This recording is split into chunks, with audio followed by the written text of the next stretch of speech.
The WNBA is returning back to its original form, and that form is being drafted based off your talent and not your popularity. Now, Olivia Miles should not have been drafted number 2 overall. Hazy Fudd is nowhere to be seen on his rookie race. She was number 1. Why did they draft her number 1?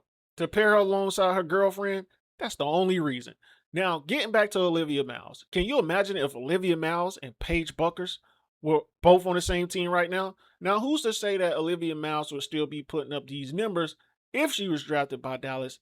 But who's to say she wouldn't? We don't know because it didn't happen. All I know is right now she's top 3 in MVP. She's a rookie All-Star WNBA starter. And also, too, she's on the cusp of probably being the greatest rookie of all time. She could be the first rookie in WNBA history that I know of to win the WNBA MVP, the way she's playing right now. But losing to the New York Liberty and another favorite MVP in Breanna Stewart is not good, but it's a long season. Also, too, she's playing so well, she has a coach looking like the coach of the year. Now, many people know about the Minnesota Lynx history. They have a long lineage of championships and championship runs, but to have them in the spot where they are right now is all because of Olivia Miles. Now, who's to say they'll be tied number 1 in the West right now if she wasn't there and if they didn't have the injuries that they have? What I do know for a fact is Olivia Miles' talent is what's driving her success. It's not a popularity like 2 other players in the WNBA where that's all their fan bases talk about. Oh, she's popular. That's why the views are up. Oh, she rebounds a lot. That's why she's so good.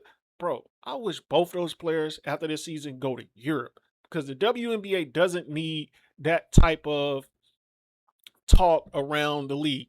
The league was built on a lot of women's back to get to this point. And to see it all be overlooked and placed, all the credit given to 2 players that aren't even playing well as good as Olivia Miles based off skill is insane to me. She's breaking a lot of records. She's on the cusp of being an MVP in her first year. She's already an all-star starter in her first year. This is a phenomenon seen like no other. Then we got the champions of the Commissioner's Cup yet again, the New York Liberty. We got the Aces finally eclipsing 500 victories in their franchise, a young franchise. Ironically, Adrian Wilson has 500 wins as well. Well, it's not ironic, but it's a fun fact. She was drafted the same year they played their first game, so every victory that she gets as an ace will go to their franchise records. 700 threes for Jewel Lloyd, MVP of the Commissioner Cup, again adding to her trophy case that's already stacked high. Breanna Stewart, rebounds, all-time leaders. Dewana Bonner is climbing the charts. Will she get to number 1 overall before it's all said and done?